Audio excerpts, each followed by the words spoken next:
T-minus 20 seconds.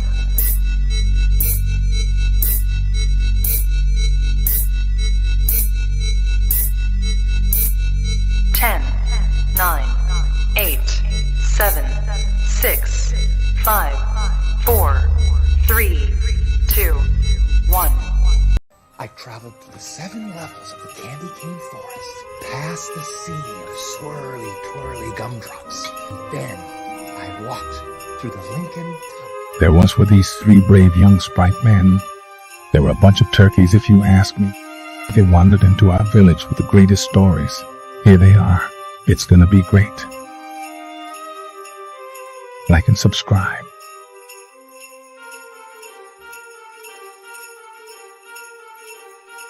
Welcome back to the Drunk Turkey Show. I'm Daniel. This is probably like the most malnourished werewolf I've ever seen. Who's ever seen Joe Biden at midnight?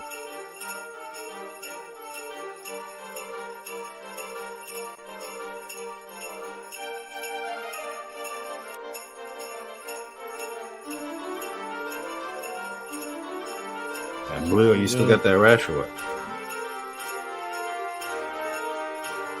It sounds like I'm by the large tower, bro. Like $15. If it's 3 people, you know, kind of town. No sausage here. It's Hyman.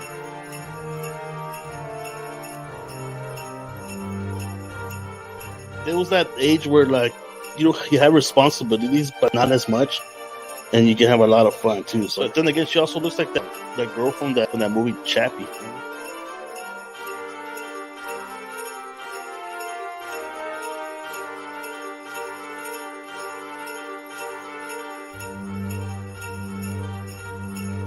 Okay, I'll volunteer another time.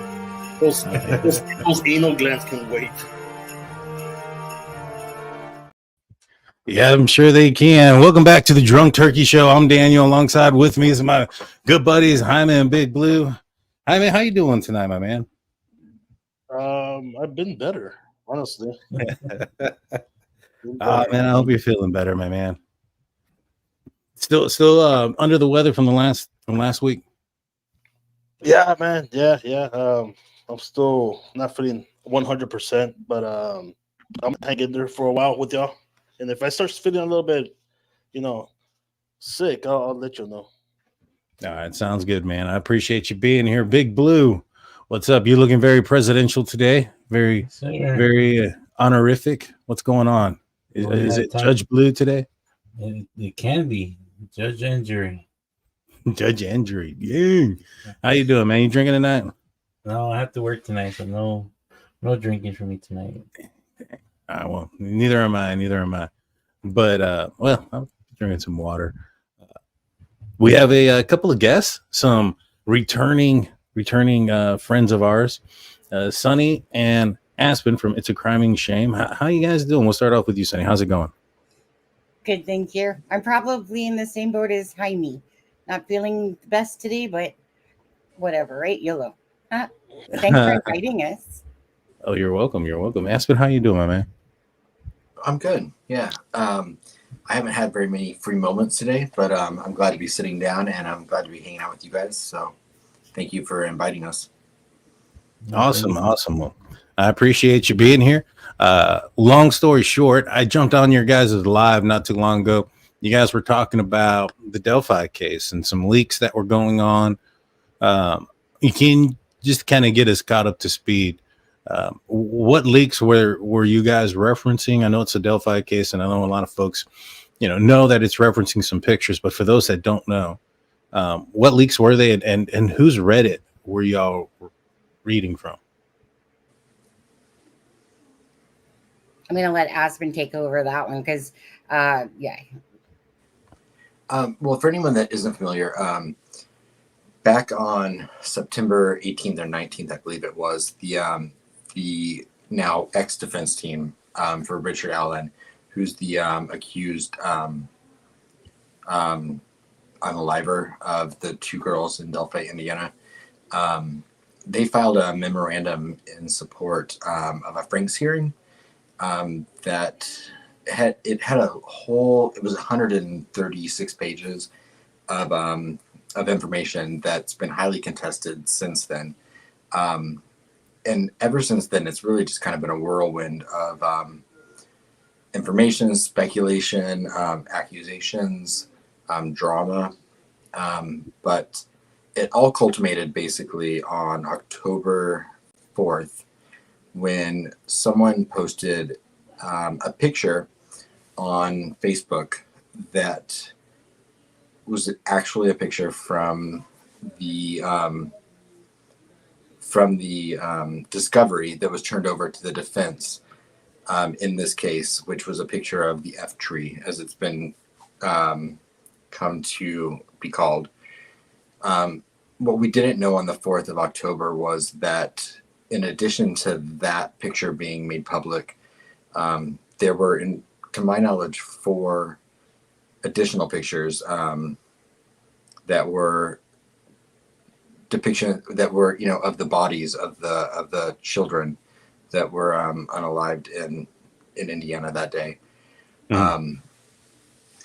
And I'm sure everyone knows that, so I'm sorry if I'm giving a very beginner's guide to it, but I just wanted to clear that up. So when we were talking about the Reddit post and things like that, the Reddit posts we were referring to were by an individual named Robert Fortson, who, as we found out later, it turns out Andrew Baldwin was one of Richard Allen's ex-defense attorneys. Mm-hmm. And he had an ex-employee and a close friend of his named Mitch Westerman, who, by the defense's own, by their own accord, gained access to these photos and disseminated them to at least 1 or 2 other individuals, one of which was Robert Fortson. So how many people were initially involved in the leak? So this came. Wait, hold on, let me rephrase it. So the leak came out of, and these were these pictures that were of the crime scene of Libby and Abby, and the leak comes out. What day was it that the leak came out? The first time the public really became aware of it was October 4th, I believe, in the evening hours if you're on the East Coast. And that was with the F tree picture. And that was with the what? I'm sorry, I interrupted. The F tree picture. Yeah. Okay, yeah, I remember seeing that circling. All right, so that's the first tree that was, or the first picture that was leaked out, or that was circled down. Right. Okay.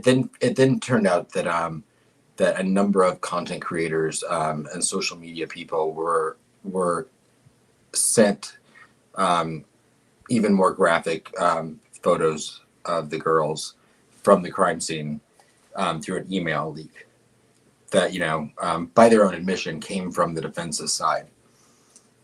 And all right, so the leak comes from one of Richard Allen's defense attorneys, and it was Baldwin. Is that correct? Yeah. And the person that Baldwin knew who initiated the leak was who again? His name was Mitch Westerman. He's now been charged with the crime, and he's bailed out, of course, already. And what was his relationship with Baldwin?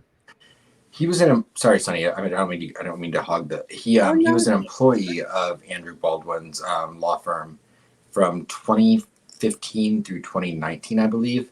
First as a law clerk, and then as his title was the operations manager. And he remained close friends with Andrew Baldwin after he left the employment of the office. So he was just friends with Baldwin, is that correct? Right. All right. And so he goes in there, and I'm assuming he's taking pictures of pictures. Is that correct? Sonny, do you want to take this one? Yeah. Well, as far as we know, I mean, I can tell by one of the crime scene photos that it is a picture of a picture. Now, what all else he took, who knows beyond that? But definitely, at least the one for sure looks like it was a picture of a picture, because you can see as if it was printed off and then the picture was taken. So, yeah. Is there like a a motive or anything as to why this guy would do it? Besides speculation, no, we don't actually know what the reason We don't was know. for. You guys got a question? How many you got some? Okay. Yeah, you're unmuted now. Okay, it takes forever for it to unmute. In your opinion, what the leak of the pictures of the crime scene, how could that harm the trial? Like, in what way would it harm the trial? In your opinion?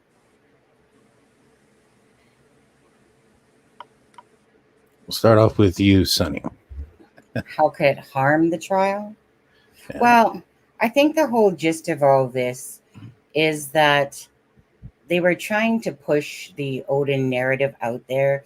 So it kind of started with the F tree coming out because basically the person was pissed because Barbara McDonald on court TV didn't depict what the person felt was accurate. So, Barbara McDonald on court TV showed the F tree in a sense, and basically had said that her two sources that are close to the investigation, basically had, put together some pictures about, with the bodies and the sticks in a sense, trying to give that. And then, sorry, here my own Subscriber. Thank you, subscriber of our channel. But anyways, so that to me seems to be like the motivational factor for it, is that it was almost like pushing out that Odin narrative. Like, that's not what it looks like. This is what it looks like. So here's the F tree. Nobody thought it was real at first. A lot of people didn't. Right. Our channel, it was just like, okay, fake. Aspen said fake. I'm like, okay, it's fake. I still was kind of like, but anyways, it came out that it was true, as we've seen by text messages. Basically, they were asked Mark Roberts, who was another person involved in the tier there going on, and Forston are having this conversation about sticking it out on Reddit, and then people could decide this type of thing, if it was blood spatter, if it was a, whatever, a rune, or, type of thing. And almost like, I don't know, nobody seemed to believe it. So they were kind of choked about that because, like I said, nobody believed it at first. But anyways, it ended up being true.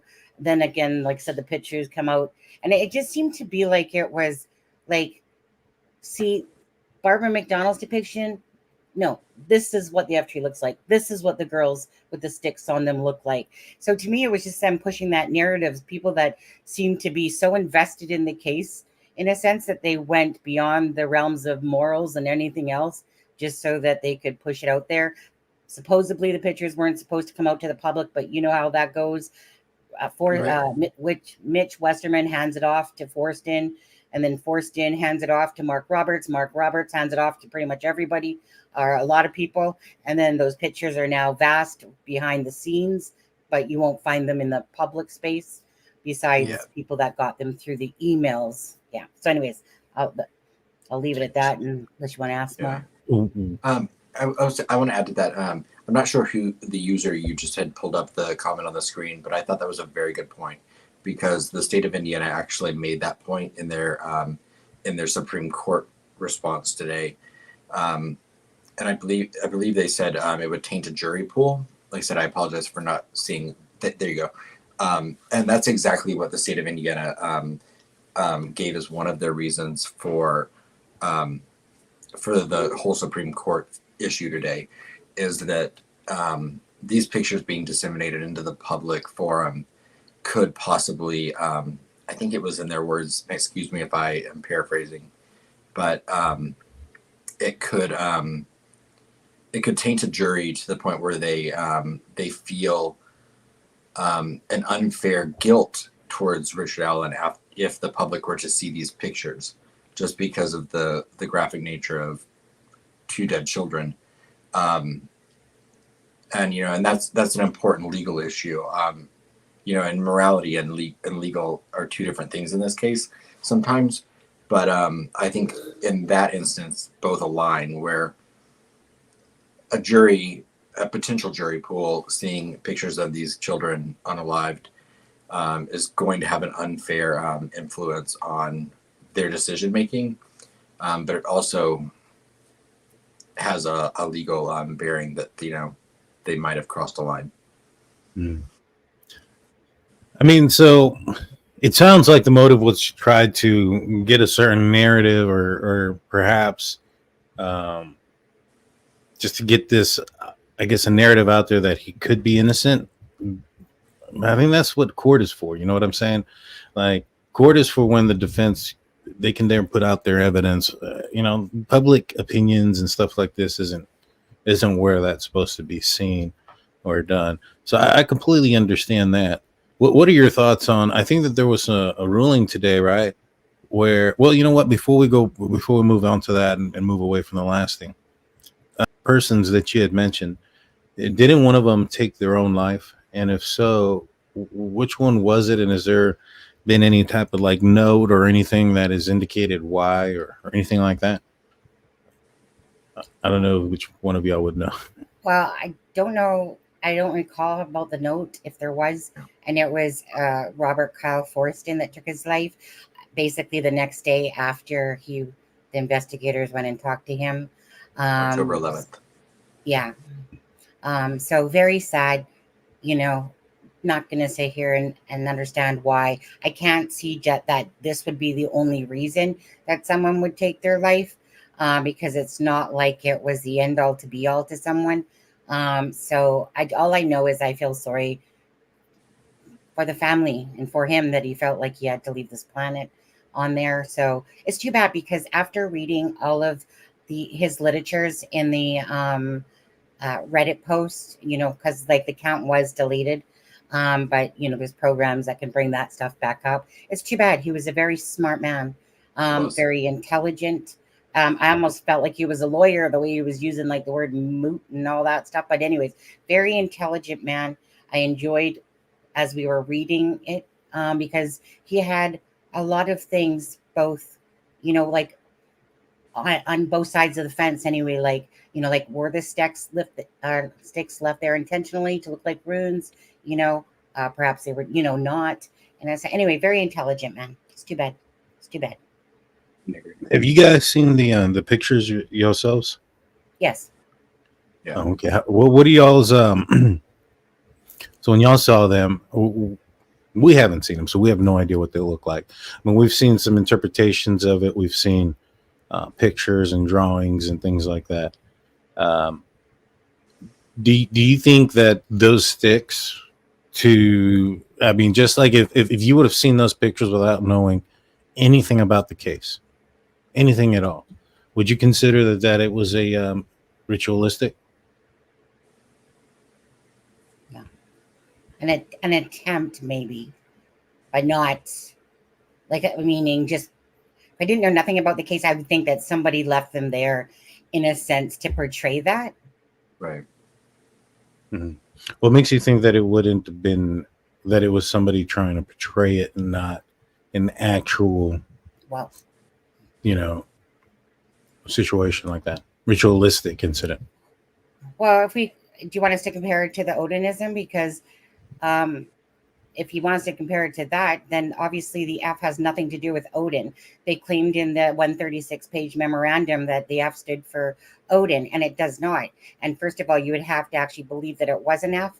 So I always say that by first perception, you look at the F tree. Yeah, okay, it looks like an F first sight, but if you truly look at it, it's not really a complete F, and there's always the blood splatter that's around it that they didn't incorporate into it. But regardless, it doesn't mean wealth and it doesn't mean Odin. So then you go to Abby, who they're trying to claim as an asterisk. And again, that's just using your interpretation. Granted, that would probably be the best piece that they could try to even remotely attach to Odinism for that. But as for Libby, absolutely not. And no Odinism person is ever going to claim that, because there's nothing that attaches to Odinism. There's nothing. Like, there's legit nothing. I want to add to that I felt like, anyone that reads legal documents or even though it's the most grave or serious of situations possible, it is a little bit of a game between the two sides as they're filing these motions. And with that memorandum, just the word ritualistic.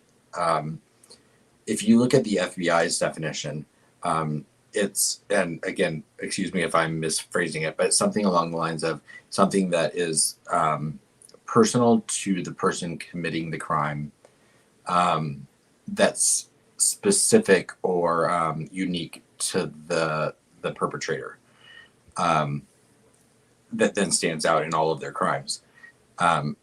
Odinism is also a ritual, but the use of the word ritual in a legal filing, they are talking about, I think, two different things. I think they're saying there's this idea there could be Odinism, but then they also refer to the homicides as ritualistic, which by the FBI's definition can still be true, even if they're not talking about Odinism. And so I think that's something, I didn't see any Odinistic traits to the crime scene, but ritualistic, maybe. Right. Yeah, and that was kind of where my question was. It wasn't so much directed towards strictly Odinism, but it seemed like, do you guys think that there was some sort of design to it? Like the intention was for those sticks to be purposefully in the position that they were at? Or do you think that they were laid on randomly? No, not random. They were specifically laid there that way. To me, they were specifically placed to me. They weren't just here. Let's just throw them, over top of the bodies. And I said, no, those things are laid there purposely. But like Adam just said, does it represent an Odin twist to it? No. But does it look like somebody was trying to portray kind of like what I've said, in a misdirection, to throw it off to make it look real ritualistic or whatever? Right. That's how I see those pictures myself. Right. And I can't honestly answer, because all I can go off of is what I saw in the picture, but we don't know at what point in time that picture was taken. And I've been informed by people that, crime scene technicians could have easily have already removed leaves from the girls. We don't know at what point those photos were taken. So, if those branches were thrown there and then they were covered in leaves, I would be much more inclined to say that they were unintentionally placed in that arrangement. If there were no leaves, then, I would say it's more intentional. But there wasn't any dirt on Abby's on the clothing that Abby was wearing. Is that correct? Abby? There is on the bottom of her jeans. jeans. But what about on the shirt? No. And are the primary, the sticks placed more on the torso than the jeans? On the torso than the jeans? Yeah. Are the sticks more located probably on the upper part of the body than the lower part? Yeah. Or are the upper part? Yeah. So if they were trying to cover her with leaves, then there would probably also be dirt on her shirt, because that's where the sticks were, right?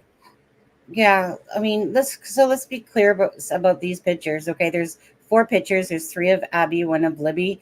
It does not show the full crime scene whatsoever. It shows a picture of Libby, and in her state, as you guys have already known from 7 years ago, basically. What we heard, sticks, leaves, even though the leaves are not what people would imagine, like they're just kind of off to the side. We don't know what state. There's definitely no antlers running up of Abby's head in those pictures whatsoever. So again, it just depends. Out of the hundreds of pictures that were taken at the crime scene, all we know, these ones, there's one picture of Abby where they show her foot under her leg, and they show like the stick area. It's a close-up zoomed in. The second one, another one, is of Abby from the top of her head here. And that's where there's this one branch that runs across her head. Like it's just a little twig that runs. There's no like antlers or anything coming off of that. And I believe that that's going to be a falsehood. But in saying that, I think that if that for the most part, the sticks are right, but I would like to have to see them in court try to show antlers, but they can probably go, well, this one over here touches this one. You know what I mean? There's no antlers or horns that are in those pictures, okay, at all off top of Abby's head. But again, that's just going by what, like Adam said, like were these pictures taken later on, but it just seems odd that they would remove that. And I don't know. And then so Libby, like I said, so Libby's in one, then Abby is in one. You know, they both obviously have a stick that goes right across here, you know, and then Abby has more of this, we can call it an asterisk if you want to, but not like, I wouldn't go that far, but sure, okay, you know, off of the side here in a sense. And yeah, and Libby has a lot more sticks, but those are basically the four pictures. They're not this wide angle of a crime scene. It's very limited what you see. Interesting. Guys, I see you guys writing stuff down. What questions do y'all have? We'll start off with you, Big Blue.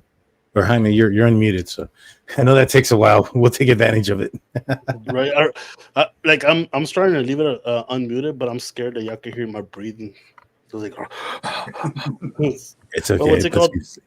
You know, the theory, or what the RA's Richard Allen's attorneys brought up was the fact that Odinists were probably to blame for this crime, and their client is probably innocent, right? But at the same time, when I see not the actual pictures, but when I saw like the sketches of what the pictures were describing, right? For me, to consider it a ritual site, I guess, I would picture it to be farther, either inside a more secluded area, so they can build that, or commit that crime and not be spotted, because where the crime took place and where the bodies were found, it was pretty much out in the open. You could see from the bridge that certain that spot.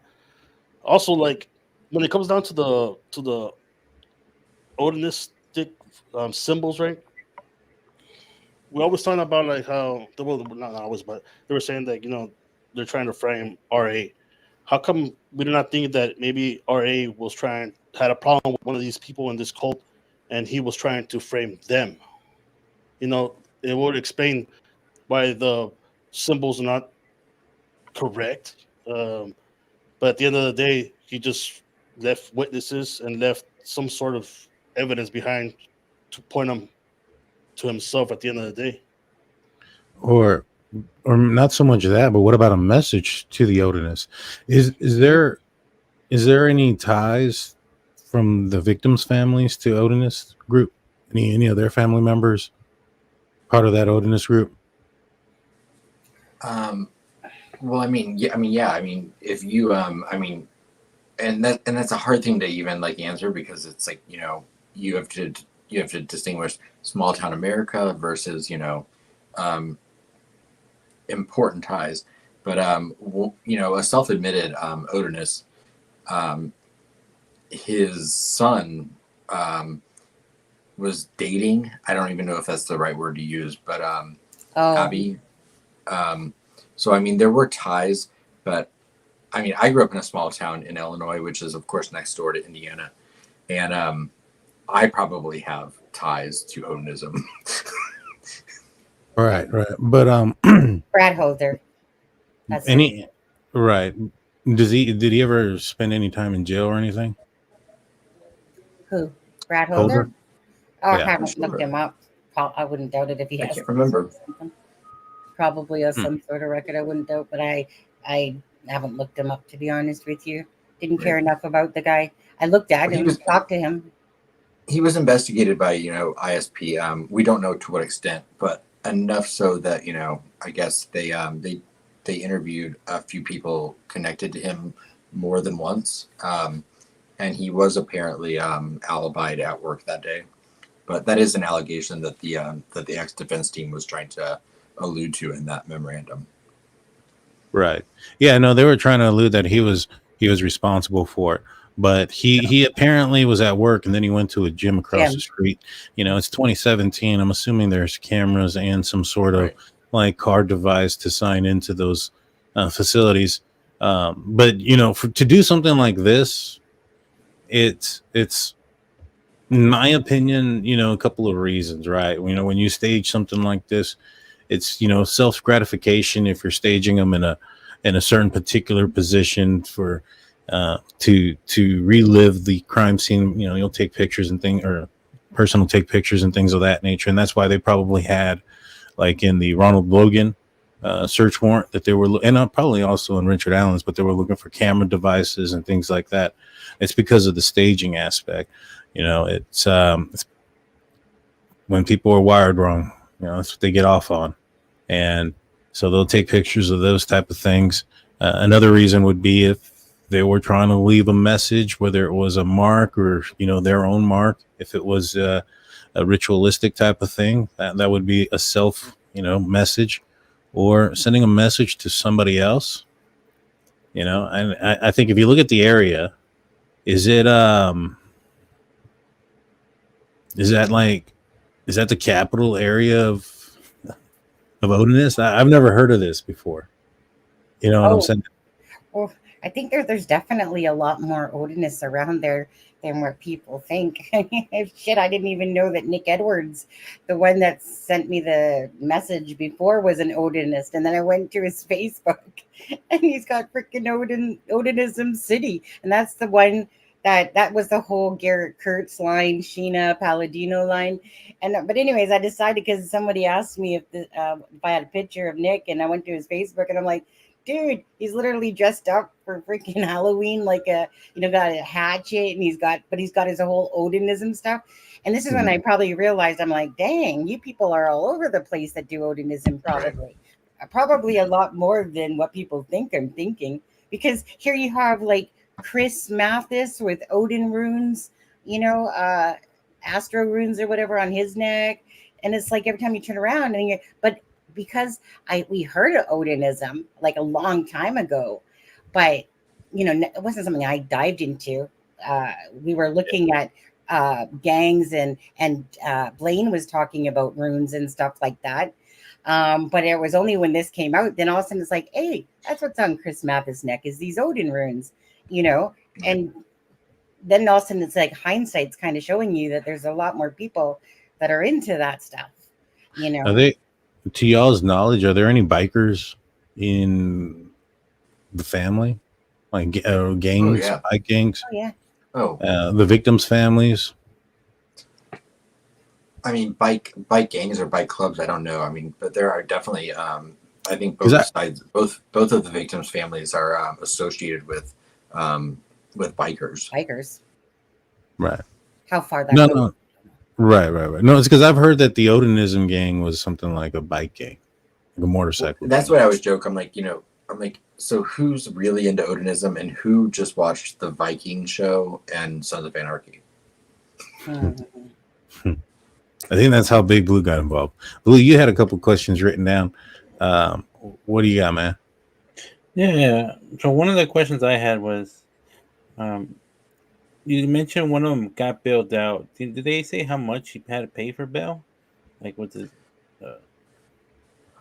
Sonny, do you remember? I think it was $250 cash, I believe, or $1,000, whatever the term is. Are you talking about Westerman? Yes. Mitchell Westerman, yeah. Oh yeah, no, I'd have to go back and look at it. Like, I don't know, $1,000, $250. It was very inconsequential though. Yeah, because he probably would have only got charged with like a misdemeanor, right? Maybe. Yeah, it was just a misdemeanor conversion charge or whatever. Okay. So meaning, nothing major. Yeah, because it would have been nothing to unalive yourself over. Yeah. Sadly. Fran Gola threatened to arrest all these people, in her statements there, but that was comical to me. When it came to the guy that took his life, it was probably more of a situation where I wouldn't be surprised if law enforcement maybe have told him that, bigger charges could be coming, especially if the girls weren't clothed. And he may have assumed the worst and thinking that it was going to be a much bigger charge than what it could have been, Right. And so I think it's yeah. I think that's probably what happened there. I think I had Yeah. issues before that myself, personally. Well, and sadly, both the person that took their own life and the person that was charged and arrested in this league, they're both veterans, and I know that Mitch Westerman. I think he served 5 tours in the Middle East, and I'm not gonna allude to someone's mental state and what might bond people, but Mr. PTSD can do a lot to people, Yeah. and it definitely is a factor in how heavy I'm willing to speak negatively about either of them. Yeah. Yeah. I mean, it was a joke that he his title was compliance and ethics officer for Mitch. It's kind of ironic to what he did, definitely. But it's sad because it is what it is. There's no turning back time. The pictures are out there. They, whatever his reasoning was behind it, unless he ever speaks up and says and tells, it's just more of an assumption of why it was done.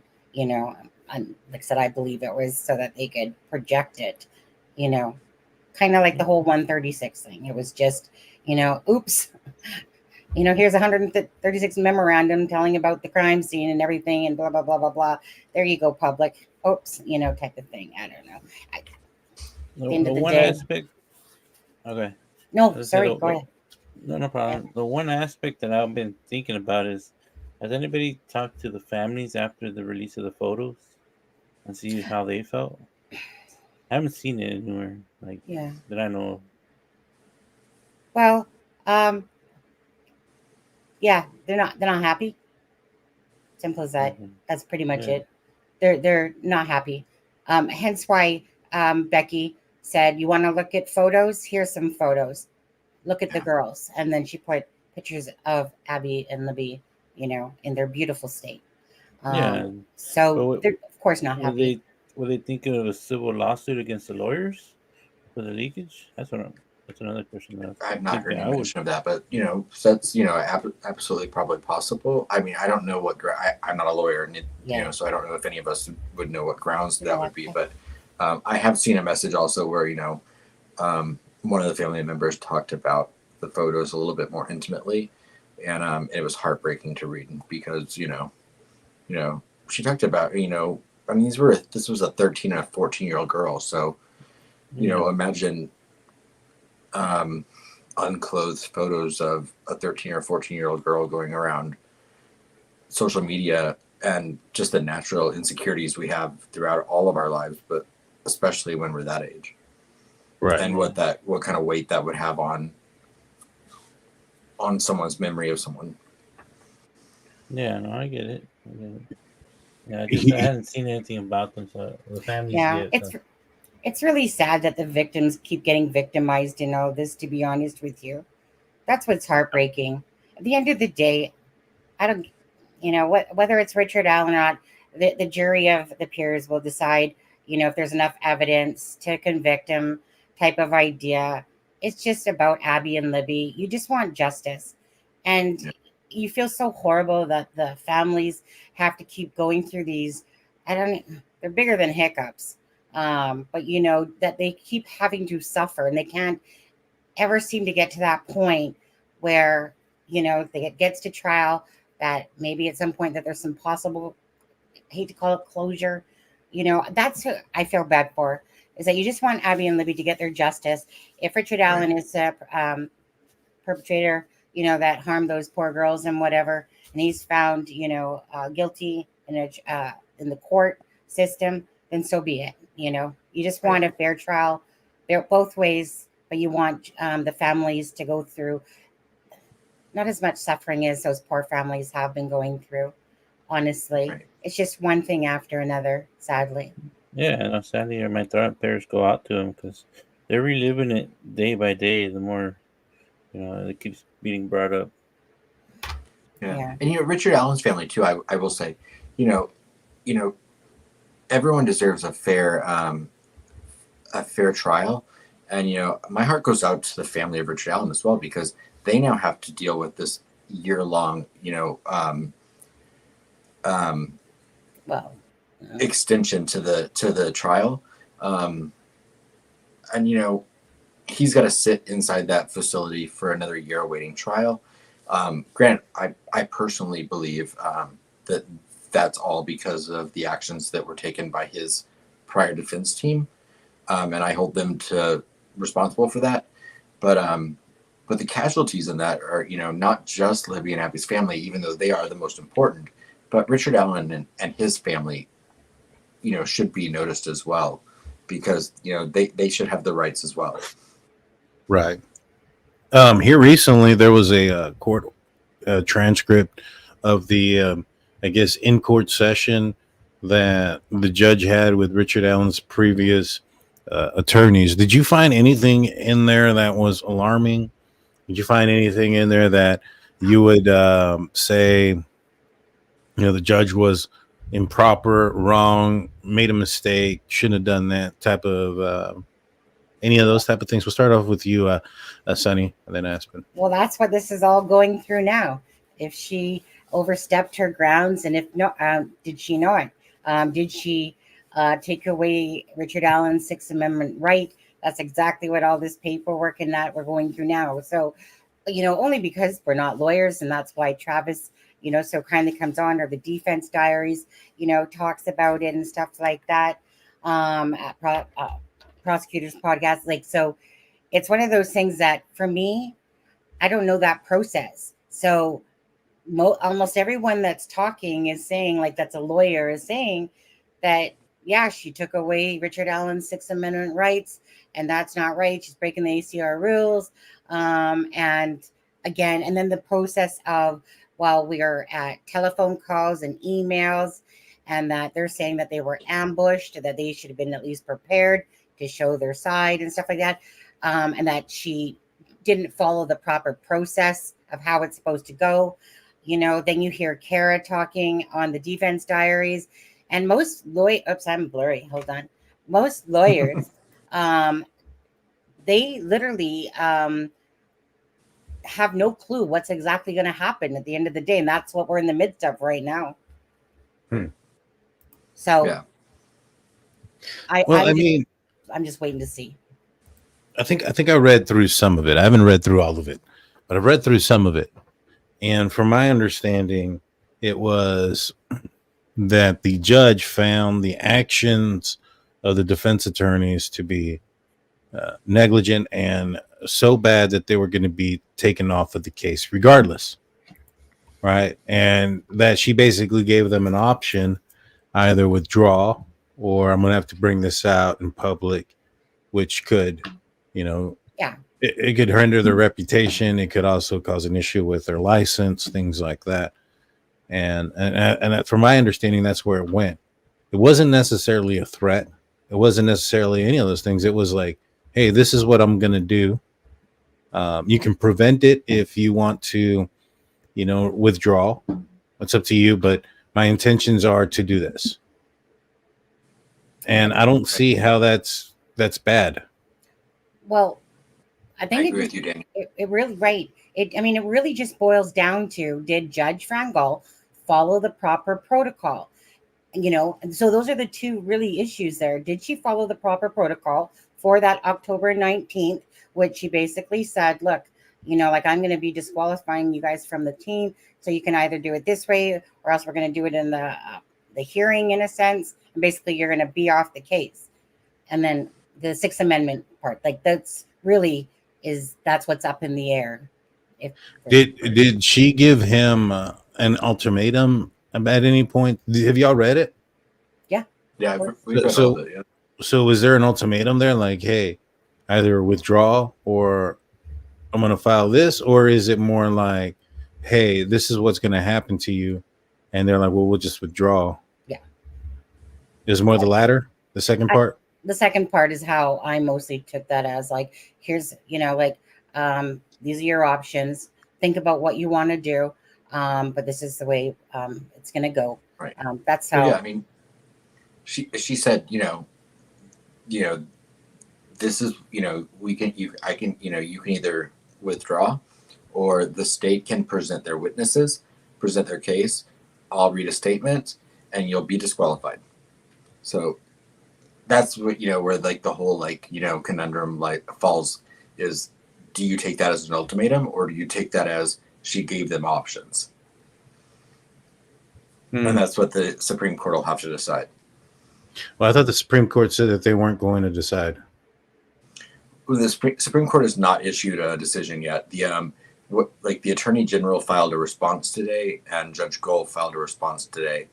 And now the Supreme Court has an indefinite amount of time to either decide to hear the writ or deny the writ. Huh. Yeah, I guess I took this wrong. I want to... Yeah, because the proper steps go through the lower courts first, and then if they lose their appeals, then they go to the higher courts. Right. Yeah, I just could have swore I read something that the Supreme Court said that there were other courts that had to go through first. But I could be wrong. I mean, it may have been something completely different that I read. Well, I think the argument that the Supreme Court, or I can't remember if it was Judge Gull or the Supreme Court, because there were two filings made in the response today. I can't remember which of them said that one of the reasons the Supreme Court should not hear it is because it should go through the lower courts first. Gotcha. That's what it was. Steelers fans gifted 5 drunk turkey. No, I was just saying Steelers fan. Steelers fan, aren't you, Copper Horse? Because that's your name on Twitter. Gifted 5 drunk turkey show memberships to people. Thank you, Steelers fan. She's not freeloading anymore. She's helping out. That's actually my wife. She's oh, is it? Yeah. She's a Steeler fan because of marriage. But Copper Horse has that name on Twitter, Steelers fan, and that's why I was thinking, is that Copper Horse? No. And then Marcy E became a new member. Appreciate it. Groot's her membership for 6 months says, love the intro. Hope everyone had a great weekend. Thank you guys. But in a couple of days there should be a reply, back, and then pretty much everyone said their piece, and I guess see how it just plays out from there, and see what all transpires. All I'm waiting for is this stuff to get over with, get back to the case at hand, get it back on track. That's all I care. All I care about is Abby and Libby, okay, and the families. That's it. I for me personally, I wasn't expecting this big twist. Like, Delphi has been a big twist, but I really wasn't expecting this whole Odinism angle to come out, and then this whole, motion after motion, and this leakage of photos and all that stuff. And, I'm just prepared for, let's get to trial, see what evidence the prosecutor has. Hopefully they better have something more than what they got, I would think, but we'll see, I guess, yeah. That's the place I want to get to be honest. I'm just now we're just kind of going through all this stuff just to get there, though. Sounds good. Having you got something? No, I was going to say, at this point, I think the best thing would be, change the venue and let Richard Allen just keep his, lawyers, or choose whatever lawyer he wants, right? And when it comes down to the judge, when it comes down to that, I think they should dismiss the judge, and because it's already tainted, especially because the town's so small, right? I would have thought they would have changed that out real quick, the venue at least. Well, but can I answer? That's not the case, right? They didn't change the venue of the trial, but they did change where the jury pool was going to come from. Yeah. So the trial is going to take place in Carroll County, Indiana, as of now at least. But the jury pool is going to come from Allen County, Indiana, which is Fort Wayne, whereas Carroll County is more closer to Indianapolis. So that was their answer to the whole could we get an impartial jury? And they decided they could get a better jury from a different county in Indiana. And I think they felt like that was cheaper than moving the whole trial out of county Yeah. just to bring in a jury from a different county. So at this point, the best thing to do, they're already doing that, right? Is just to maybe bring another judge in, and just keep That's the what the lawyers Supreme that Court's got to wants. decide. Yeah. That's the best thing they can do, right? Because if not, it's just gonna be, if this keeps on going, it ain't gonna be October. It's gonna keep on going farther and prolonging. What would your guys' personal opinions be? Like Daniel and Jaime and Big Blue. Like, would you like to see Fran Gall and like just, you know what, here's new lawyer, new judge, you know, new lawyers. Like what as a personal opinion, just what would you like to see happen? Well, I'll start off. I think that what Richard Allen's attorneys did was wrong. And even if they had no control over it, if it was somebody going into their, you know, somebody they trusted or whatever the case may be, they're still responsible for it, you know? And that's what happens, you know, when you're like, if there was a business owner and a crooked employee did something, the business owner would have to pay the dues for it. You know, the whoever is, you know, that's why they get paid the big bucks, right? That's why those lawyers get paid quite a bit. They have a staff, they pay their staff, they take on the risk. And that risk is, if you're going to hire a staff, and whether it's now or in the future, if you don't take those, you know, steps before things happen to prevent things, those preventative steps, no, you're just as, you know, you're at fault. You're at wrong. So I think that their lawyers should be removed. Basically, also being because if Richard Allen loses this, and all he has to do is say, like, "Hey, I had some crappy lawyers." And even if he does sign something, he's still going to say, "Well, like, hey, man, I was eating my own papers. I really didn't know what I was talking about, and my lawyer screwed me over." Right? And so that's the first thing he can appeal. When it comes to the judge and all this stuff that's going on, you know, it depends. You know, did she do something wrong?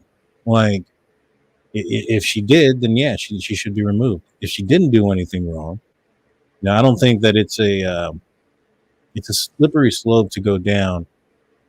You know, to perhaps like a defense attorney just kind of argue things, you know, when there's a judge that they don't like, so that way they can get the judge removed over and over again until they get a judge that they feel will, you know, rule in their favor when it comes to motions, when it comes to evidence, when it comes to a lot of those type of things.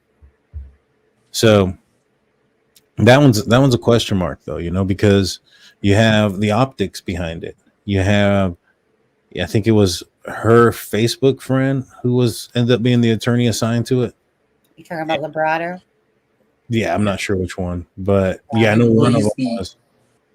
He's the primary, I think, public defender for Allen County, Indiana, which is the county that she's also from, that she's a trial court judge from. Right. And that was the other thing. Like, all this attention is bringing that up in that county, you know, all the news, because these are the judge, the prosecutor, the public defender. And so it's not, you're kind of tainting that jury pool as well, in my opinion. Because, well, that information's out there. They're going to be able to see it. It's affecting their area. You know, it's going to be in their local news. So, in my opinion, I think you should just kind of start it over. New judge, new prosecutor, new defense attorneys, and just say, hey, you know, at the end of the day, you know, Richard Allen, it's unfortunate, but would you rather us go forward and you end up having potentially your life taken away from you? Because, you know, I don't think it's been stated whether or not they're going to ask for the death penalty in this one yet. Have they? They have not. They have not. And it's there's a enhancement in Indiana law that if kidnapping is part of the crime, that it is a possible death penalty crime. And so because they're charging him with felony murder and adding that stipulation in there in his enhancement, or as part of the deal, the kidnapping aspect of it, you know, I think you would tell him, like, look, your attorney screwed up. I understand you want them back, but they screwed up so badly that it could really affect you, and your life is literally on the line here. And it's probably in your best interest to just start over completely. I know it's going to take some time, and that sucks, but the best thing to do right now, so that way he gets a fair trial, that way the victims get justice if it ends up being what ends up happening, that he's found guilty or whatnot. Because let's just say he's found guilty, and then he goes and appeals it, and they find something there, and then it's just going to prolong it and make it even longer. So might as well do it right the first time, in my opinion. What do you think, Big Blue? I know you're chomping at the bits to talk. Yeah. No. For my opinion, I believe they should get a new defense for him. Like you said, the first thing he's gonna say is, if it goes wrong and he fails, is that they were getting charged for negligence, and y'all still let them take my case, even though I wasn't competent. There was like a back and forth thing, because even if they are let's say it goes their way, right? That what they want. I heard the recording earlier. They want the new judge replaced, and within that judge being replaced, they want the court hearing within 70 days. Is that going to give him enough time for all this to pass over? I don't think so. So I'm not sure if he gets a guilty trial then he's going to say, I think it's going to be another excuse. So either way, I think, it'd be better if they get a new defense attorney. It's going to give them a year to set up their case. Well, less than a year now, because it's first October, right? So maybe we'll have to push it back again. I don't know how long the actual defense attorney should get when they get reassigned a new. I know some of them don't get much. They get a few weeks sometimes in the real world. I've seen defense attorneys say, hey, this got dropped on my lap. I got to take care of it. So I don't know, man. We'll see. What about you, Jaime? What are your thoughts? First of all, it's a shit show, right? Yeah. So pretty much shit show.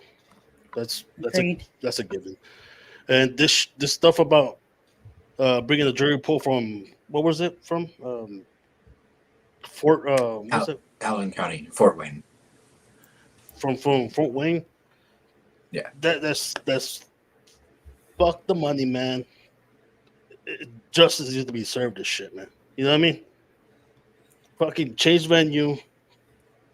Judge no longer there. Let Allen fucking keep his lawyers if he wants. At the end of the day, shit, they should fucking tell him not to, that he can appeal if he keeps them. That way he can make up his mind if he keeps them or changes them out. Because, yeah, you know what I mean? Have some sort of clause that you can't appeal no matter what the outcome of it is. Because the longer that it goes on, the longer that these victims and the families go without justice, and that's not right, man. When it comes down to it. No, you're absolutely right. Sleuthy Goosey says they're charging him with that because they believe they can prove Allen was a party to the kidnapping, them not because they died, and not that he physically was the one who unalived them. I don't think so. So, when it comes to certain laws, an enhancement is usually like a more severe crime. It's usually typically a little bit harder to prove. So if they're charging somebody with a more severe crime than just murder, like felony murder, has the enhancement with it.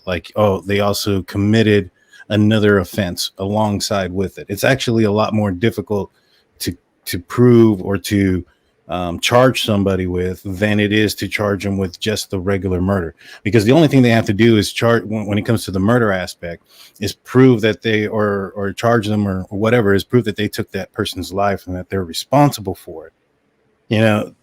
To prove the felony aspect of it, to enhance it so that it's a death penalty, you also have to now prove that he kidnapped him. And we have this audio and this video that shows them going, him saying guys down the hill and this gun. So in my opinion, if the gun is showing up, then it's probably there. So I strongly disagree with that. An enhancement is typically harder to prove. Thus also typically means they got more evidence than what they probably are saying if they're willing to, throw out that enhancement out there. And it's kind of like, for instance, like if we were to look at this, like for instance, the state of Texas, you have something called burglary, felony burglary, and then you have like sexual assault, which would be the equivalent to the R word, right? If somebody breaks in to somebody's house and commits an R, and then leaves, do you think that the police officer that's investigating that crime is going to charge him with a sexual assault or burglary 1? It's going to be burglary 1. And I know a lot of people are going to be like, whoa, why are they going to charge him with burglary? 1 is because burglary 1 is a first-degree felony and sexual assault is a second-degree felony. You're going to charge them with the higher charge, right? Now, burglary 1 is when you break into somebody's house with the attempt to commit a sexual assault or a physical assault or things of that nature. It's an enhancement. So now you have to prove 2 aspects or 2 elements of the same crime. You understand? So it's actually a lot more difficult to prove versus, just charging them with the simple burglary or the simple sexual assault. Now, when it comes to that aspect, if it's just non-consensual, sexual assault, then, just basically having her saying, yeah, I didn't let this person do this and this person came on to me, whatever the case may be. It's easier to prove that aspect than also like, if the guy came in and said, hey, well, she invited me over, this, that, and a third. Well, that's not really a burglary, right? If he was allowed in and then things took a turn, that would be a sexual assault, not the burglary aspect. So the elements have to meet the crime. And there's a lot more elements when it comes to an enhancement. So I wouldn't look at them charging him felony murder as a way of them not being able to prove something. It's quite the opposite. It's very much so the opposite. Does that make sense to everybody? Sleuthy says correct, but this isn't an enhancement. Enhancements are listed as such thing as people, they were pregnant and dismembered, etc. It also says kidnapping as one of the reasons for felony murder. And it's not so much an enhancement. You're right. See, burglary 1 is not an enhancement to sexual assault. It's a different charge. It is completely different. It's just the lingo of enhancement. It's a higher charge for something. And when you have a higher charge or a higher penalty, for instance, with murder and in Indiana, felony murder and the kidnapping aspect makes it higher charge because it's a death penalty charge, right? So it's not an enhancement on the sexual assault. Like a sexual assault enhancement would have been like priors, things like that. Then it would be SA, 2 priors, this, that, and a third, and then it will enhance that offense. You have other offenses that we call them enhancements, but they're separate charges, but they're higher charges. So burglary 1 has a higher penalty. There's a possibility of a death penalty. That's, it's, in my opinion, that's why it's charged that way. I highly doubt, highly 100% doubt that it's because they can't prove that he actually took their lives. They charged him with murder. That means they're charging him with taking their lives. If they couldn't prove that he took their lives, they would charge him with kidnapping. Right? But they charged him with felony murder. So I just wanted to clear that aspect up. Yeah. Thank you. You're welcome. I mean, like I said, if it was just the kidnapping aspect of it and that's all they can charge, then they would charge him with kidnapping. They wouldn't charge him with felony murder. There's elements of a crime that have to be met. And it's like intentionally, knowingly, therefore committed a crime that, took the life of this person or deprived the life of such and such. And all of those elements have to meet the crime for you to charge them. And that has to go before judge. The judge has to see those elements and say, all right, did Richard Allen knowingly, intentionally deprive the lives of these people while also, forcibly taking them away from a certain place? If the answer is yes, then then the charge is an enhanced or a higher charge of felony burglary or felony murder. I hope that makes sense. Did that make sense to you, Big Blue? I know you're looking at me kind of confused a little bit. No, I understood it completely. Yeah, I understand. All right, cool. I just want to make sure because, I just want to make sure. I don't want to be inaccurate or have an inaccurate. And something that the Supreme Court argued, or something that the state of Indiana argued in their Supreme Court response today,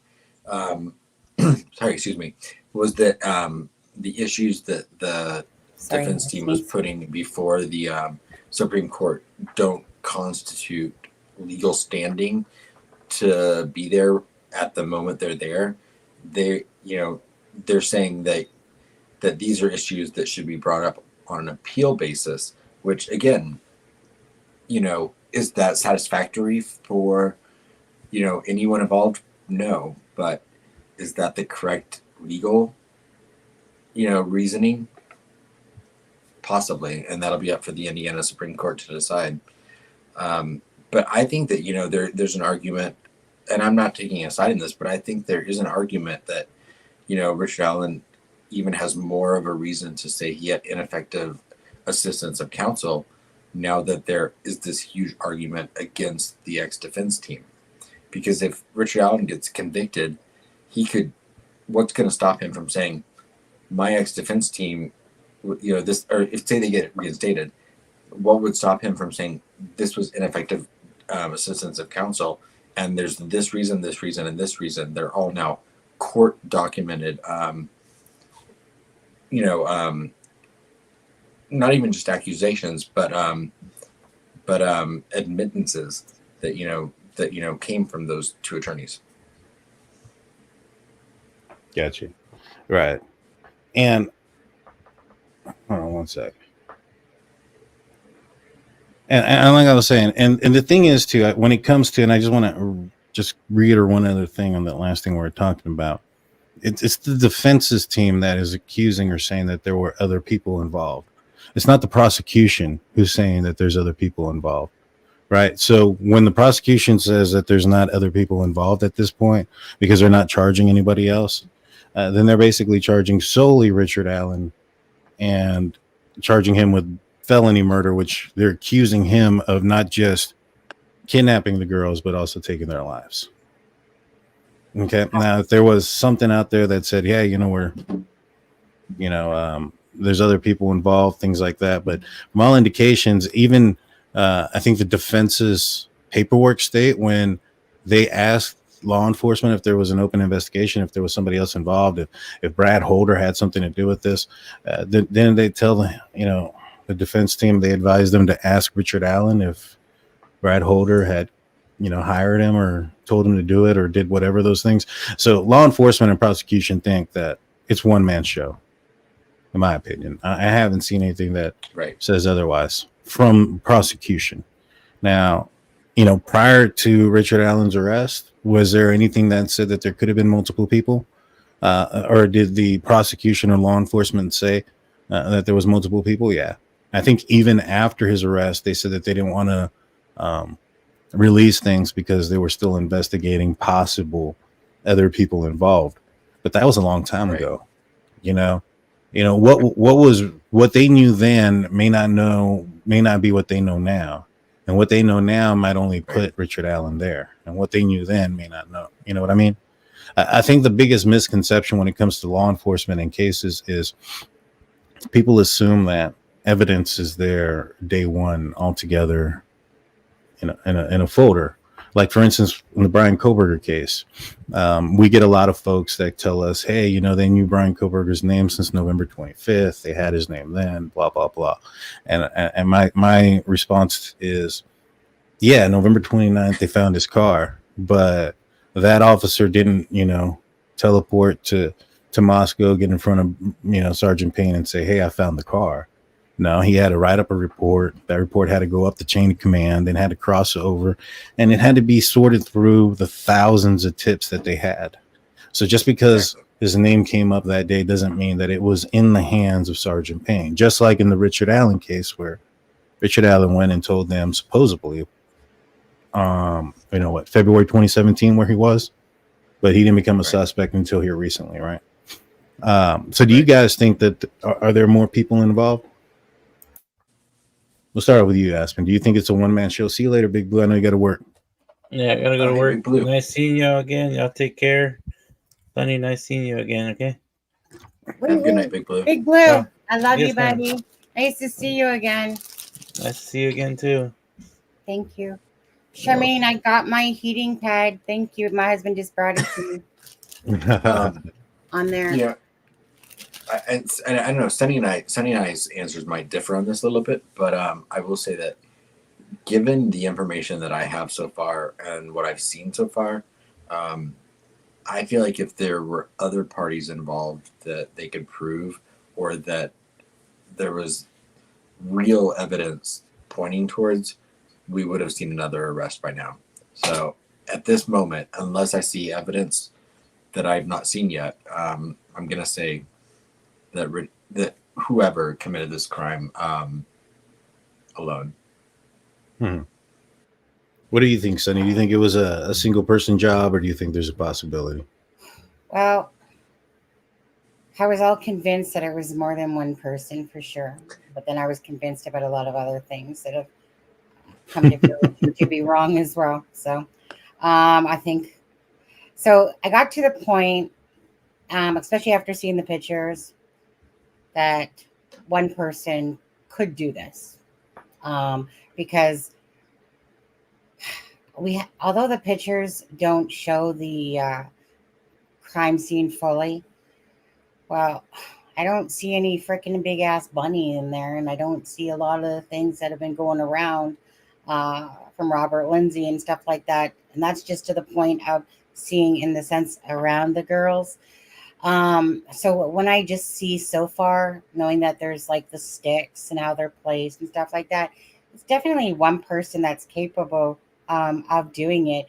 So let me put it this way. It took me a long time to probably get here, but, and then they said that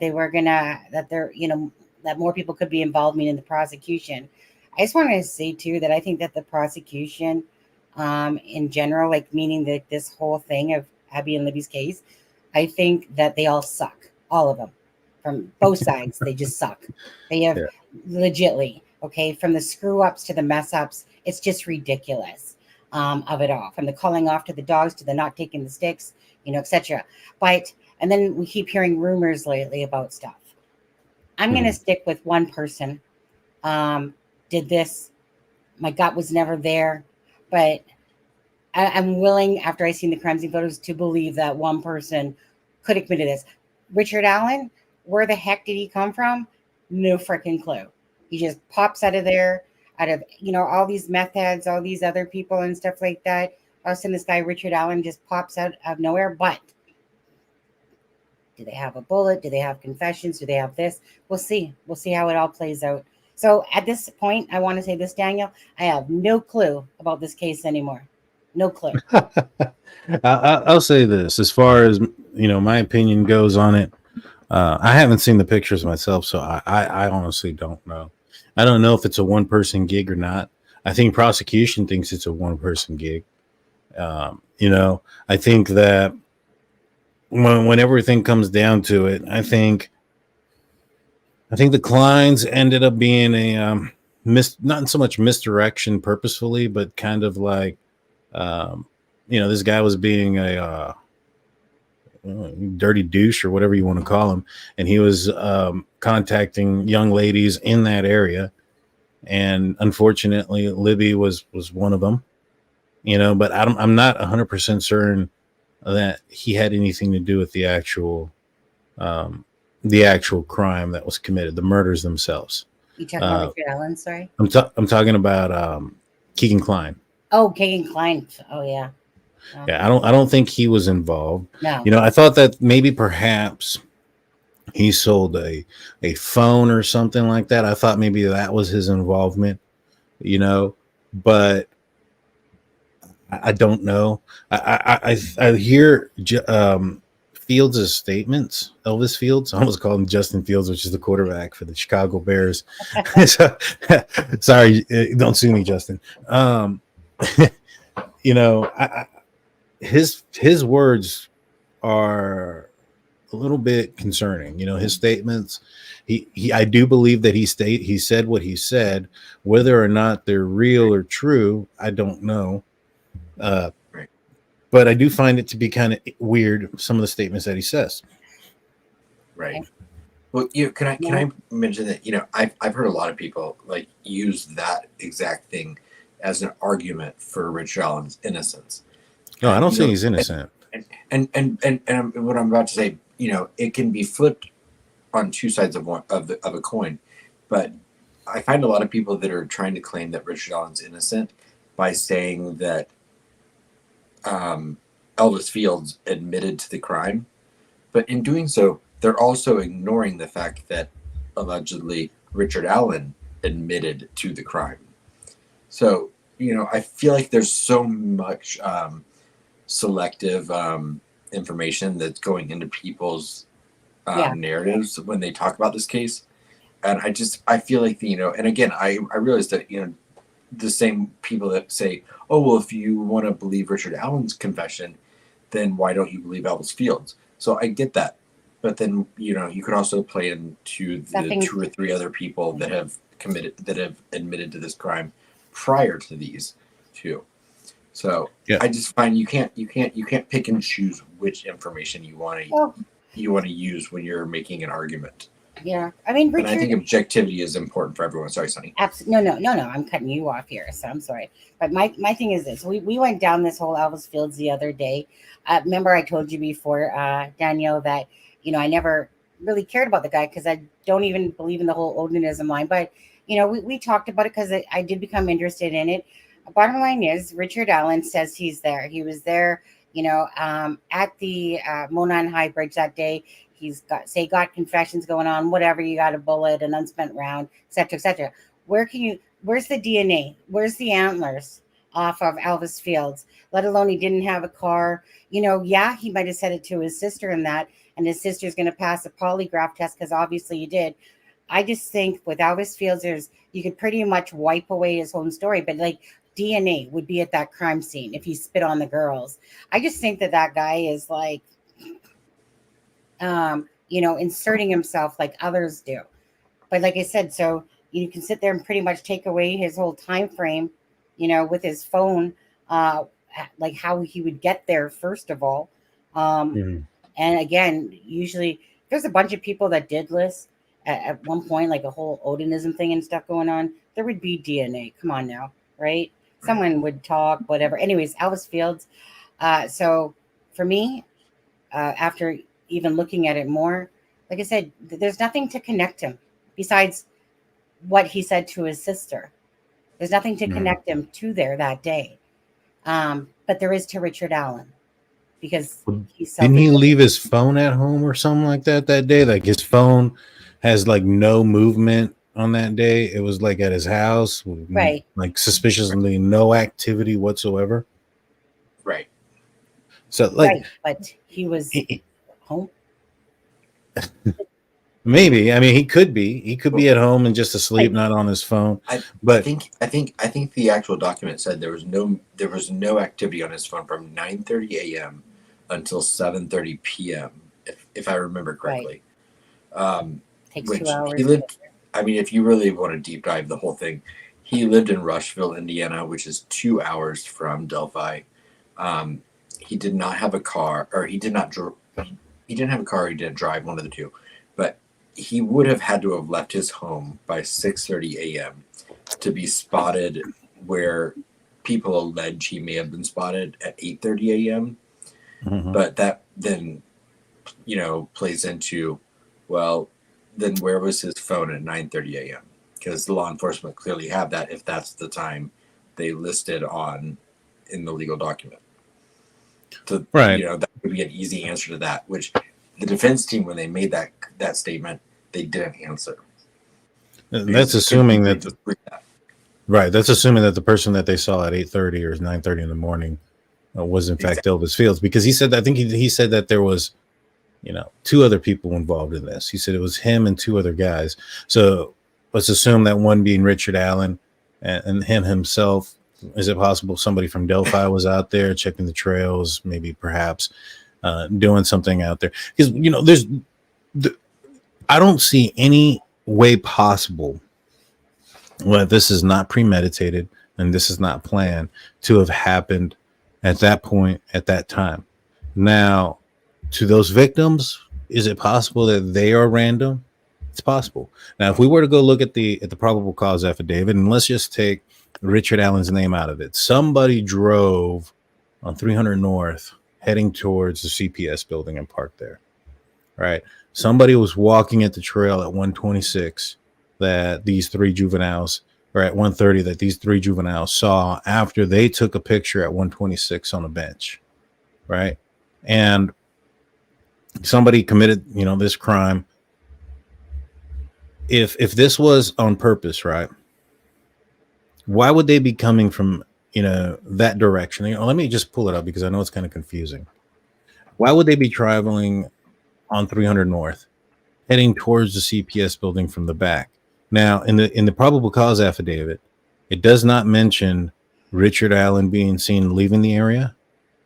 It doesn't say that he left back on 300 North. It doesn't say that he left, the other direction. Which tells me that he probably left the other direction. And if they don't have any video of him heading the other direction, then the reason why he's coming down 300 North the other direction isn't because he's trying to elude cameras. All right. So let me pull up Google Earth real quick. Yeah, please. Because I want to be able to explain this. The only reason, Yeah, give me a second. Yeah, I'm gonna pull this up real quick.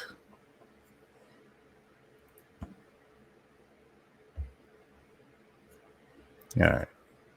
Let me preset this, share screen. All right. So let's just say this is Richard Allen, right?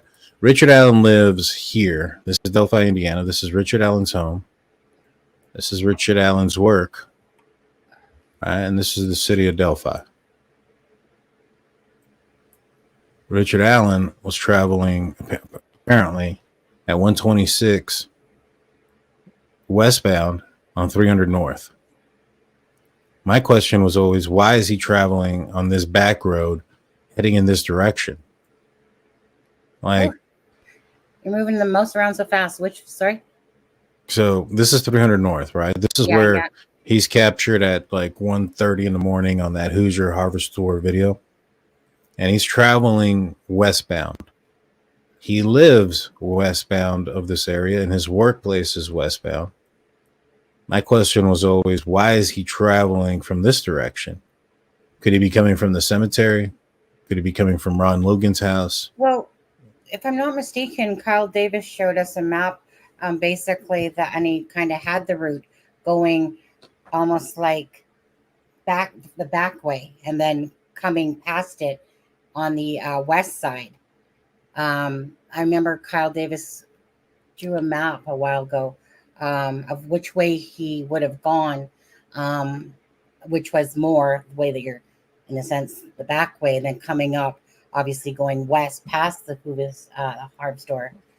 All right. Because that's a way that a lot of people do if they want to, I think, avoid the lights or whatever, the traffic.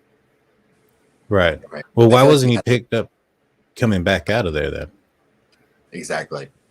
And I feel like we had this exact conversation the first time Sonny and I were on, because that's a question that has remained. Why was he coming from that direction?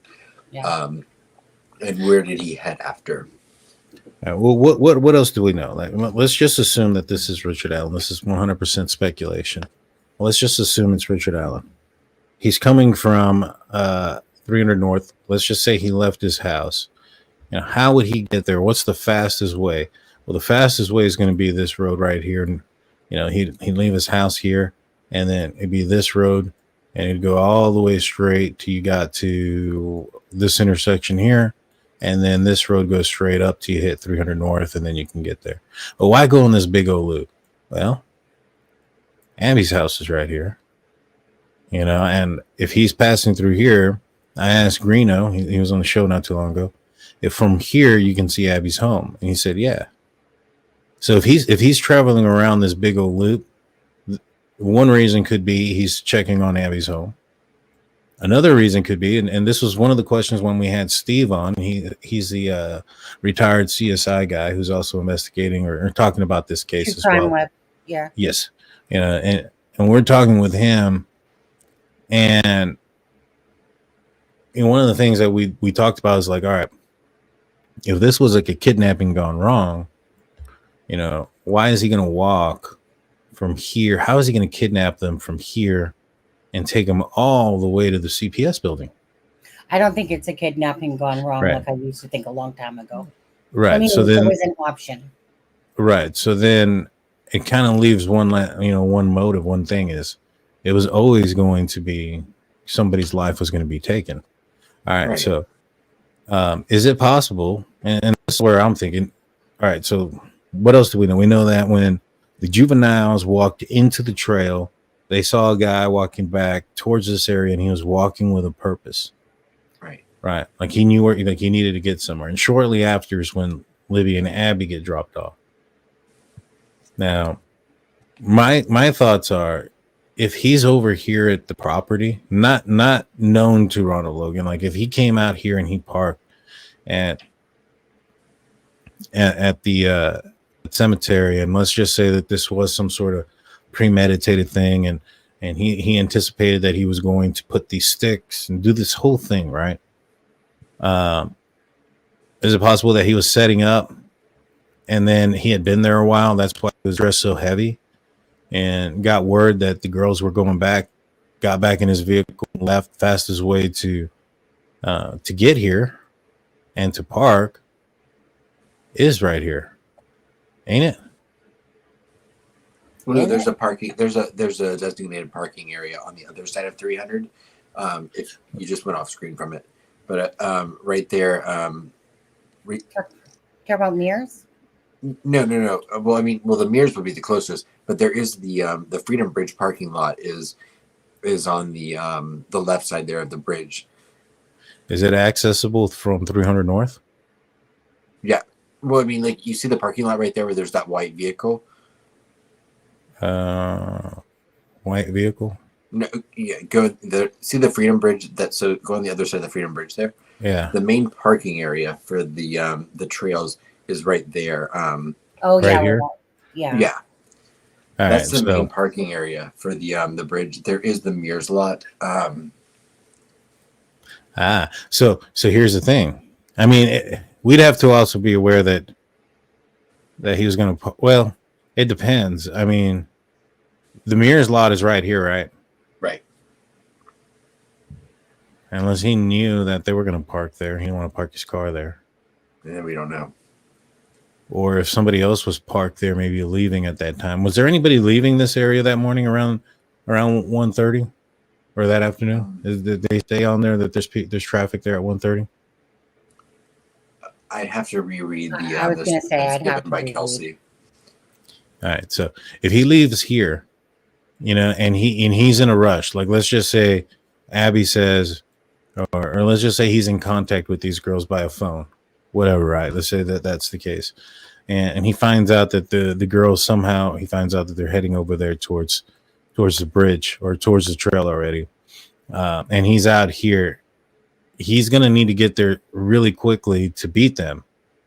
Right now, if he takes off from here, the fastest place or the best place to park, maybe not the best place, but one of the easiest place outside of that Mears spot or the next spot would be the CPS building. So maybe something did deter him from this spot, because he'd have to go up, crossover, park over here. He'd have to go up, crossover, and then park over here, get out of his vehicle, cross the Freedom Bridge, and get back over here before the girls get dropped off at the Mears Bridge. So I think that he's probably thinking that he's just going to park here and book it this direction. Let me see how far of a walk this is real quick. To me, it's just also strange that someone would sit there and park that far away. I mean, I get it. I guess if I think that goes to premeditation, because why would you Yeah. park that far away when there are multiple spots closer to park that you could have parked if you're planning a kidnap, like you said, Daniel?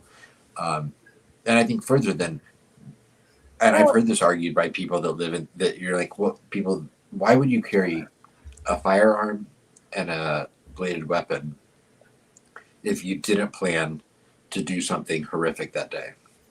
Right. Oh yeah, no, this guy planned this. All right, so yeah, it's a further walk to the trail. It's 268 yards if he were to park across the highway, and it's 230 yards if you park at the old CPS building.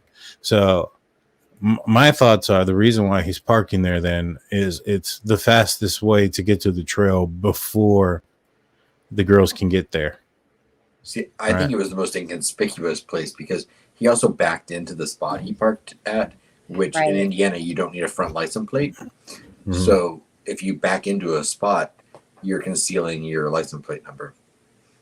Gotcha.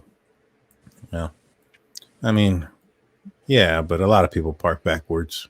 No, of course, yeah. But I mean, I feel like, to park in an unnecessarily further distance and to park in a way that doesn't show your identity, add to intent. Right. So I'm assuming. So all right. So he's heading this direction. He's parking there. He's hurrying up. He gets on the bridge. Girls show up. He takes him down the bridge and brings him over here. And then he heads back. Now, according to the probable cause affidavit, they see him on the north side of 300. And the only reason I can think of is because at this time, I think there are people starting to look for the girls in the trails. I'm assuming, this is wintertime, so I'm assuming that these trees are probably bare and you probably can see a pretty good distance through here from the trail. And that the reason why he's up here, I'm assuming that this incline, because I know that from the river up to this tree line, at the very least, it's all uphill. So this is another assumption of mine, that it continues either slightly at an uphill angle. I've never been here, so I don't know. I'm assuming it continues uphill, and that maybe perhaps he had to stand on the other side of the road to not be visible from the trail. Yeah, I think Forster made a comment about that, saying that he was on that side to, as if to distance himself from the other side of the road, to make it seem like he was traveling on the opposite side of that street, which would make, what I mean, instead of the actual side that the murders happened, kind of like, when somebody distance themselves by putting themselves on the other side of the road, almost not to, And I think No, yeah, for sure. I think he probably exited and came this. Let me draw this out real quick.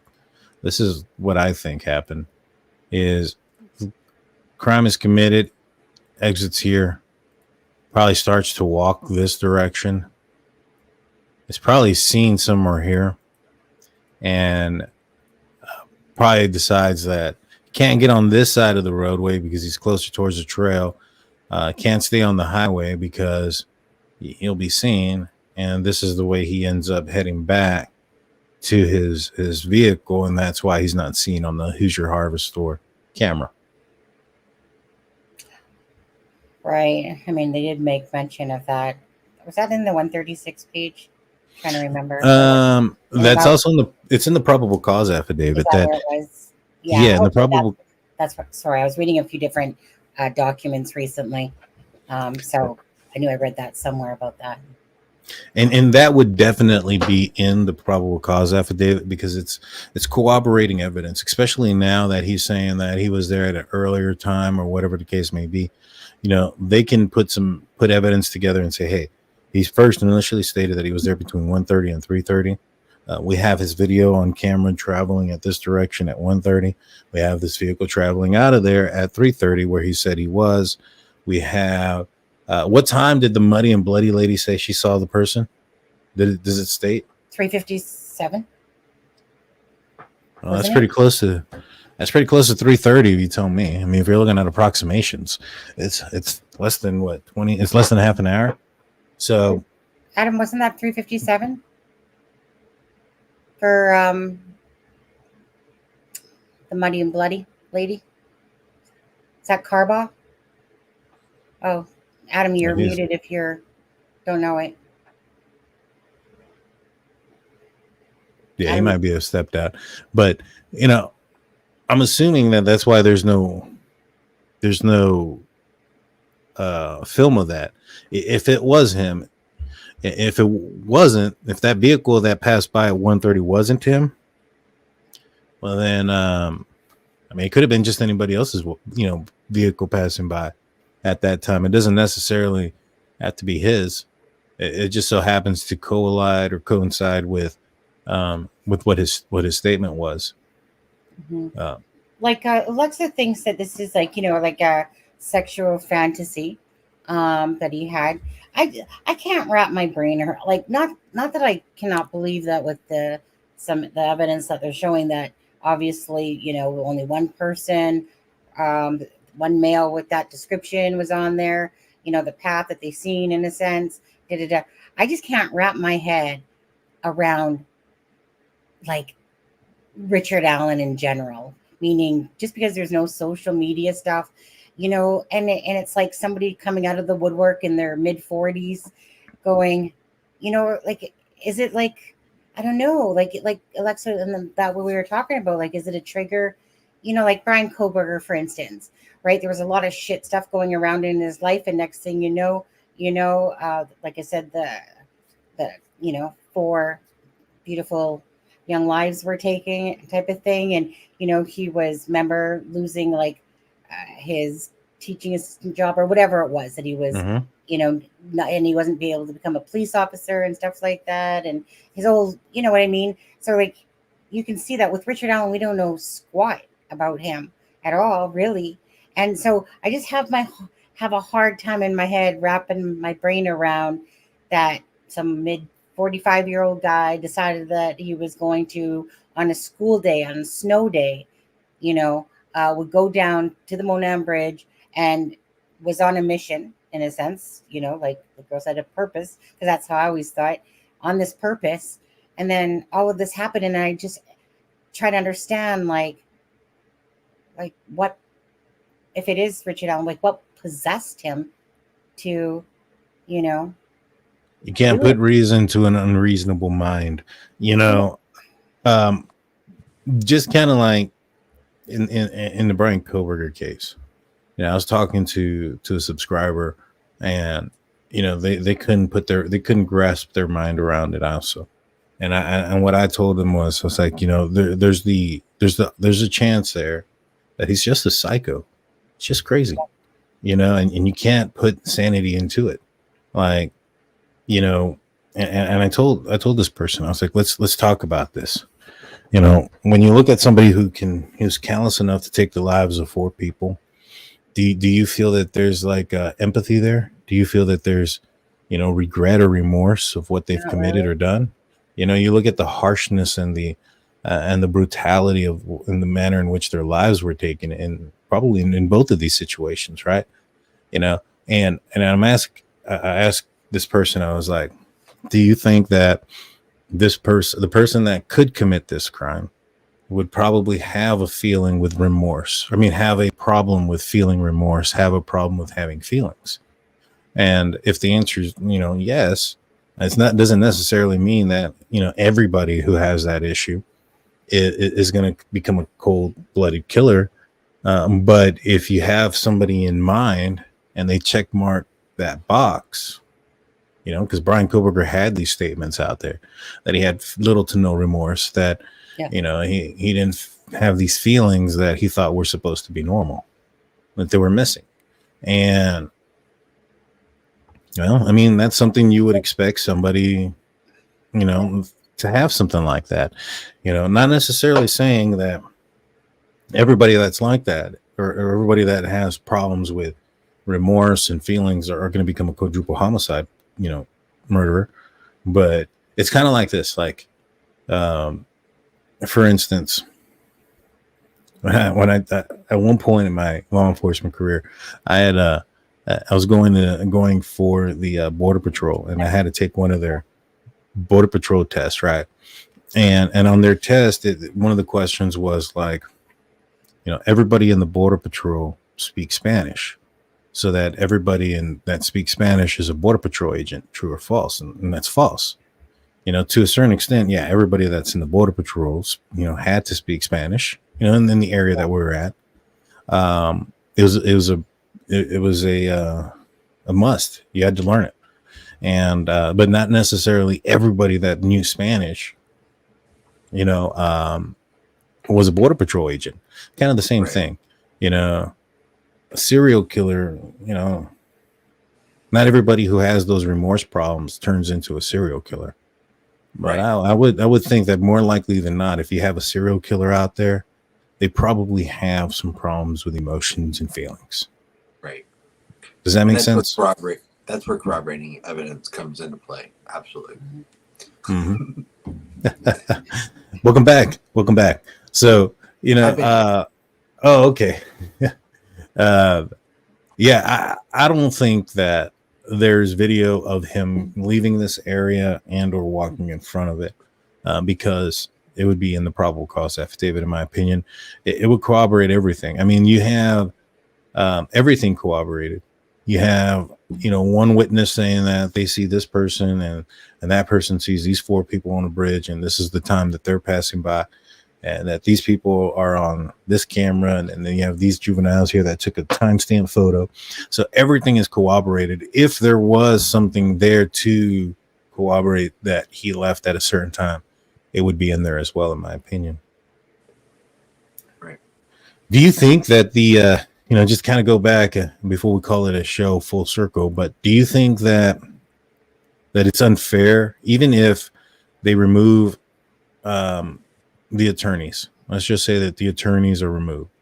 You think it's unfair to still have this pushed out so far out, all the way up until until October?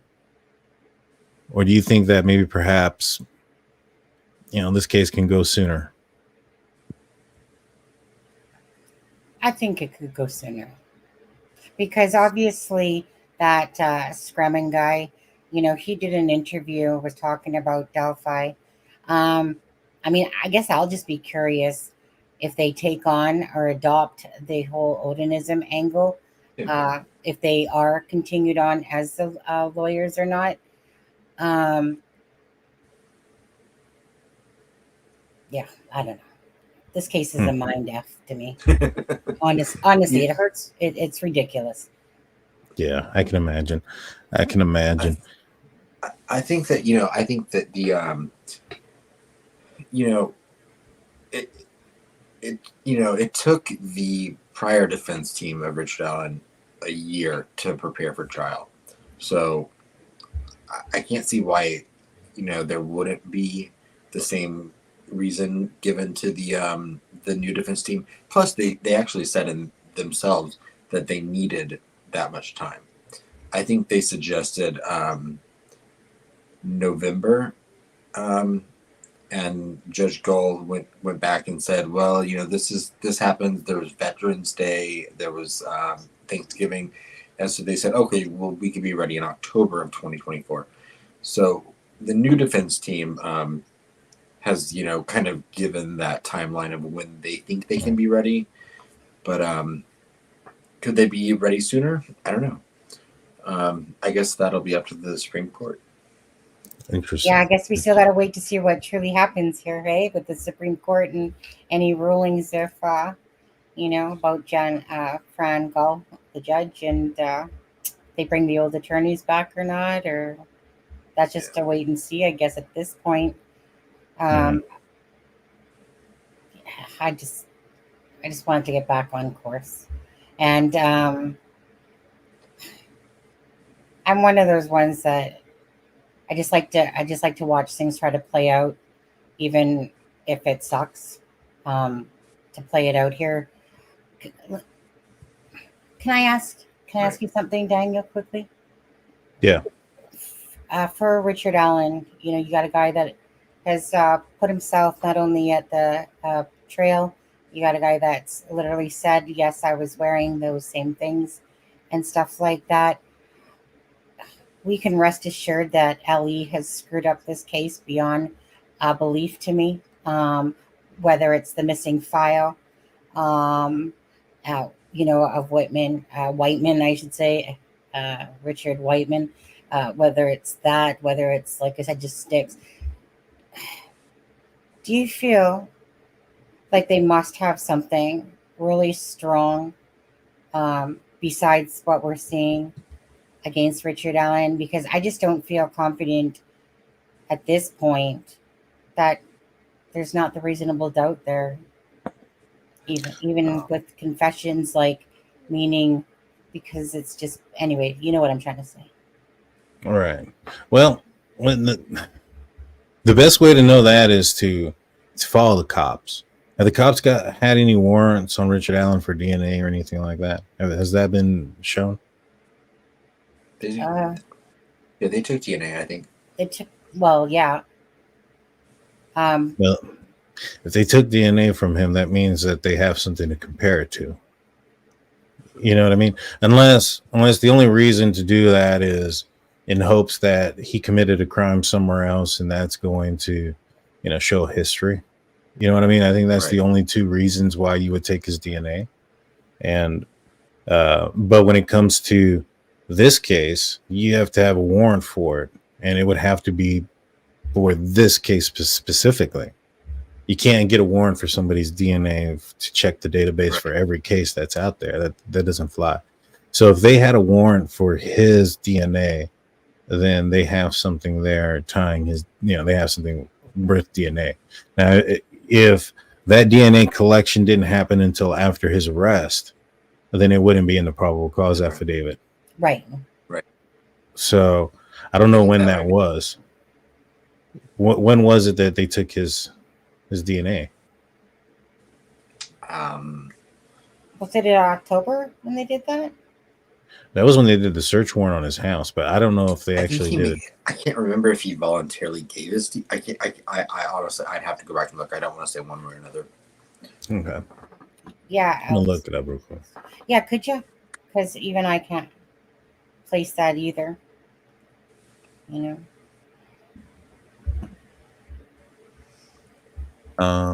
me see. Revealed in documents. Richard Allen confessed 5 times to his wife and mother in jail. That's the first time I've seen how many times it was. Oh, really? Yeah, no, that's been out there for a while.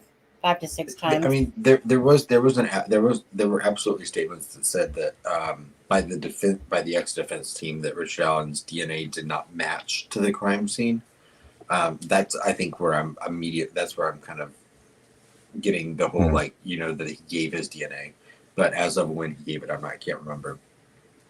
I mean, if they don't got his DNA on there and all they have is the round there, I mean, that's going to be tough. Right. I'll be honest with you. Because if I was Richard Allen's defense team, here's what I would say. I would say by his own admission, he was on the trail. He was checking his phone. He has guns. He's gone to gun ranges before and shot them, and he's cleared his weapon before. Is it possible that he put one of those rounds in his pocket, and as he's checking his stock, whatever it's called, on his phone, that a round falls out, and as the girls get on the trail, they find the round, they pick it up and put it on now it's in their person, they put it in their pocket. You know what I mean? I mean, that would be a logical explanation. There has to be more. I heard a rumor. I don't know how true it is, but I heard a rumor that on that video that Richard Allen's face is on it, but I don't think it's like a clear face, because if it was, they would have had a sketch of him, a lot clearer, better sketch. It wouldn't have been 2 different ones from 2 different people. You get what I'm saying? Yeah, that seems like it doesn't make sense. Right. I mean, it depends on what part of his face they saw. If it was covered, if it was just his eyes. Because I think if you look at the 2 sketches, the eyes look kind of the same, don't they? Yeah, absolutely. The sketches, yeah. Mm-hmm. Maybe he had a mask on. Hey. Yeah. Right. Well, who knows? Honestly, he obviously had a covering of some sort. There's, whether it was, but some, I don't know. People have said some like stockings over the head. I don't believe that. Probably one of those. I don't know. There's that white thing that's there that I've always said was a mask, but it's been Looked like a scarf. I mean, all he has to do is just kind of cover his face. Yeah. or yeah. Or clava. Yeah, when I say mask, it doesn't necessarily have to be a specific mask. It could be a shirt. Like it could be a mask. It could be just doing that. Yeah. I mean, that's just to disclose your facial, features, or to hide them. Did you hear about the track rumor recently? Have you heard about rumor? that? Yeah, and this is just a rumor, people. But that's kind of what's being talked about right now. Is that so? In the discovery, there was a motorcycle cover that was taken as evidence. So what's kind of being said, and it was talked about on our live the other day, when Charmaine had brought it up, was that there's some motorcycle tracks that belong to, say, Richard Allen's motorcycle that were beside the Weber. What do you call it? A little house where you maybe kill animals, have a washing basin type of thing, or a wash up in it, whatever that is. And that on Richard Allen's motorcycle cover, that the tracks match the same ones that were beside the Weber Audi house there or whatever. So there's kind of a few things being said, but we haven't seen anything besides people talking about that right now. And I think it's like people that are claiming that they have like files from the discovery that are out there and knowledge and stuff. But it's one of those things is like, my head hurts enough. But all I want to end up like as the final result is that Richard Allen did it, that the case is so strong in a sense that they can literally nail the coffin shut, with the evidence. But we'll just, again, we won't know it until the evidence comes out in trial or something like that, if there's truth to that or not. Right. They've been talking about DNA too as well. So, it's one of those things. I listen to everything, but if it's not factual, it's just a matter of waiting for it to see if it's true. All I know is that if Richard Allen is the person that rightfully, killed Abby and Libby, in a sense that, he's tried, and then the court, through their evidence, I'm not having a whole bunch of faith in this case. So I'm really hoping that there's the freaking nail in the coffin if it's Richard Allen. And that, kind of like signed, sealed, and delivered. Dude, we got all this on you, that there's kind of like the jury just is like, okay, clearly this guy was part of it. 12 people, whatever, vote, guilty, guilty, guilty. I'm just very afraid for this case because I just am so lost between the different, between all the mess ups and the screw ups. If the defense can create that reasonable doubt that they're trying to do, because that's their job, it scares me. I just want justice for Abby and Libby. I would hate to see that if Richard Allen was guilty, but they didn't have enough supporting evidence or to the jury. I don't know. This case, I normally I would like to be more optimistic, but I'm kind of just border. I don't know how this case is going to go. I'm just hoping that they do have the, nail in the coffin there, if it is him. Do you guys, this will be the last question. Do you guys think that Richard Allen's original defense attorneys think he's innocent? Yes. I think they think he is.